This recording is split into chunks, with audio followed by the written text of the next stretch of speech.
باہر لائیں گے. محمود قریشی بھی ہو سکتے ہیں. میں محمود قریشی صاحب کا بڑا ناقد ہوں. میں پتہ نہیں میرا دل ہمیشہ اس بات کا بگ بلیور ہے کہ یہ فوج کے آدمی ہیں. مانتا نہیں. جیل میں بھی بند کر دیا. یہ جیل سے جب نکل کے آتے ہیں دیکھیں ان کا چہرہ کیسا بشاش ہوتا ہے, کیسے بال سجے ہوئے ہوتے ہیں. کوئی تکلیف ہی نہیں سہی جیل میں انہوں نے. یہ کس کے پیرول پہ ہیں اللہ نوز بیٹر ہے. یہ پیر ویر ٹائپ کے بھی آدمی ہیں نا. اچھا یہ ان کو نکالیں یا کسی دوسرے ایسے لیڈران کو نکالیں جو ان کے کنٹرول میں ہوں. پھر اس کے بعد ان سے کہا جائے گا اب آپ لوگ اسمبلی میں بھی آئیے, بیٹھیے, ہماری مخالفت بھی کیجیے, ہمیں گالیاں بھی دیجیے, حکومت کو چلنے دیجیے اور پوری دنیا کو یہ تاثر دیجیے کہ بس سیاسی استحکام حاصل ہو گیا, اب انویسٹر آ سکتے ہیں. جبکہ یہ ایک جھوٹا تاثر ہوگا اور اس قیادت پہ نظر رکھنی پڑے گی جو اب سامنے آئیں گے کہ ان کے رابطے کس سے ہیں, ان کی سوچ, ان کی بنیادی سوچ کیا ہے. کیوں یہ کام آج کیجئے. دیکھیے طوفان آنے سے پہلے بند باندھنا عقل مندی ہے اور آسان کام ہوتا ہے. طوفان آنے کے بعد پھر بند باندھتے رہیں تو بڑا مشکل کام ہوتا ہے. آج جو سیاست میں کیا ہر دنیا کے ہر کام میں آج جو پہلے ذہن میں پہنچ جائے کوئی کامیاب ہوتا ہے, پھر دوسرا جو ہے اس کو بڑی مشکلات ہوتی ہیں, اس کو جگہ بڑی مشکل سے ملتی ہے. آج اے آئی اور ہائیبرڈ وار کے دور میں سیاست کر رہے ہیں میرے دوستوں.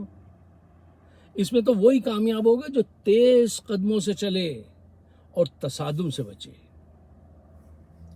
اب آئیے اس بات کا ذرا جلدی سے جائزہ لے کے میں اب پروگرام ختم کروں کہ اگر مذاکرات ہوتے ہیں, ان سے بات چیت ہوتی ہے, تو اس میں جیتے گا کون, اس میں کامیابی کس کی ہے. میں آپ سے ایک بات کہتا ہوں اور میں جب یہ بات کہوں گا تو میں اس کی دلیل آپ کو دوں گا کہ میں ایسی بات کیوں کہتا ہوں. What are my ریشنلز.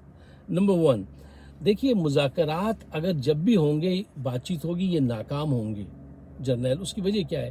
دیکھیے مذاکرات کا جو ایک گولڈن رول ہے نا وہ یہ ہے کہ جب آپ کسی سے بات چیت کرنے جاتے ہیں نا تو آپ اگر جب تک اس پوزیشن میں نہ ہوں کہ آپ اس کو وہی عزت دیں دوسرے کو جو آپ اپنے لیے چاہتے ہیں,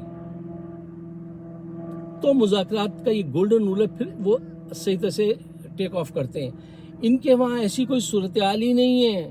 یہ احساس برتری کے ساتھ زندہ رہتے ہیں کہ ہمارے پاس گن ہے اور ہمارے پاس پاور ہے. تو ان کی جو ہے صرف کپڑوں میں کلف نہیں لگا ہوا ہے, ان کی عقل میں بھی کلف لگا ہوا ہے. یہ the minute they get into the room, وہ دوسرے جو ہوتے ہیں نا وہ ان کے خلاف ہو جاتے ہیں, یہ ناکام ہو جاتے ہیں. یہ جس منٹ یہ اندر کمرے میں آتے ہیں نا اسی وقت یہ ناکام ہو جاتے ہیں. دوسرا کہہ دیتا ہے یار یہ بدماشیاں ہم یہ سہنے تو نہیں آئے, ان سے ہم اس بنیاد پہ تو بات چیت نہیں کریں گے. تو مذاکرات کے لیے جو نرمی چاہیے, جو کنجینیل ماحول چاہیے ہے, ٹھیک ہے نا, یہ وہ نہیں پرووائڈ کر سکتے. یہ تو صرف ایک سوگوار ماحول میں زندہ رہتے ہیں اور اسی کو یہ کیٹر کر سکتے ہیں. یہ وہ ماحول ہی نہیں پیدا کر سکتے جو اچھے مذاکرات کے لیے ضروری ہوتا ہے. اچھا ان کے پاس کوئی چیز ایسی نہیں ہے جو ان کے پاس کوئی اکا نہیں ہے, آپ یہ سمجھ لیجیے. اچھا دیکھیے یہاں پہ 3-4 اہم پوائنٹ ہیں. یہ عمران, نواز, شہباز کے کردار کو سمجھتے ہیں لیکن عمران کی شخصیت کو قبول نہیں کرتے ہیں. دیکھیے میرا کہنے کا مطلب یہ ہے کہ عمران خان جو ہے وہ گول سینٹرڈ ہے, اس کے نزدیک گول کی اہمیت ہے, مشن کی اہمیت ہے. نواز, زرداری, شہباز یہ سب اقتدار اور منی سینٹرڈ ہیں, ان کے نزدیک پیسے اور اقتدار کی اہمیت ہے. یہ بڑا فرق ہے, یہ اتنا بڑا فرق ہے کہ یہاں پہ آپ سب کچھ آپ اس بات سے سمجھ سکتے ہیں. اچھا پوائنٹ نمبر 2, دیکھیے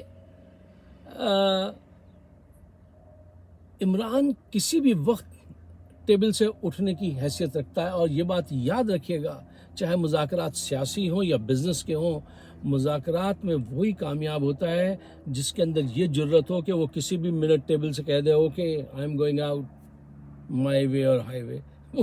وہ جس کے پاس یہ قوت ہوتی ہے نا وہی مذاکرات میں جیتتا ہے. وہ قوت ان کے پاس نہیں ہے. حالات انہوں نے تو سارے ظلم ستم کر کے دیکھ لیا نا, ان کے پاس تو کچھ ہے نہیں، تو اس کے پاس بہت کچھ ہے. دیکھیے پوائنٹ نمبر 3، یہ ان حضرات سے تو ڈیل کٹ کر سکتے ہیں اس لیے کہ وہ بزنس مین ہیں، وہ ڈیل کٹ کرتے ہیں. یہ لیڈر ہے، یہ لیڈ کرتا ہے، ڈیل کٹ نہیں کرتا. یہ بڑا فرق ہے. ایک عرصے کے بعد قوم کو ایک لیڈر ملا ہے یار. یہ ڈیل ویل کٹ نہیں کرتا، یہ لیڈ کرتا ہے، اپنی جان نیزے پہ رکھ کے چلتا ہے کہ چلو ستون دار پہ رکھتے چلو، سروں کی چراغ. اچھا، تو پھر یہ اس کے بعد ایک اور پوائنٹ تھا، وہ یہ تھا کہ دیکھیے عمران خان جب ان سے بات کرے گا، یا جو آج کل سچویشن ہے نا، تو وہ کمزوری کی بنیاد پہ ان سے بات نہیں کرے گا، وہ قوت کی بنیاد پہ ان سے مذاکرات کرے گا یا بات چیت کرے گا، یو نیم اٹ، جو بھی آپ نام دے دیں. کیوں؟ اس کے پاس 90% عوام کی طاقت ہے، بین الاقوامی پریشر ہے، ہم اوورسیز اس کی پشت پہ سیسہ پلائی ہوئی دیوار کی طرح کھڑے ہوئے ہیں. ایسے ایسے اوورسیز ہیں یہاں پہ وہ کہتے ہیں یار سارا قرضہ ہمارے ذمے، تم اس کو حکومت کرنے دو، ہم ادا کرتے ہیں. ان کے لیے کوئی کہتا ہم ایک پائی بھی نہیں دیں گے. اچھا، ایک آخری بات، ایک جگہ عمران خان مار بھی کھا سکتے ہیں. وہ کیا ہے؟ اس کو بھی ذہن میں رکھیے گا. وہ یہ ہے کہ عمران خان بہت جلدی بھروسہ کر لیتے ہیں. اچھا، ایک ایماندار آدمی کی یہ علامت ہوتی ہے کہ وہ لوگوں پہ بھروسہ کر لے.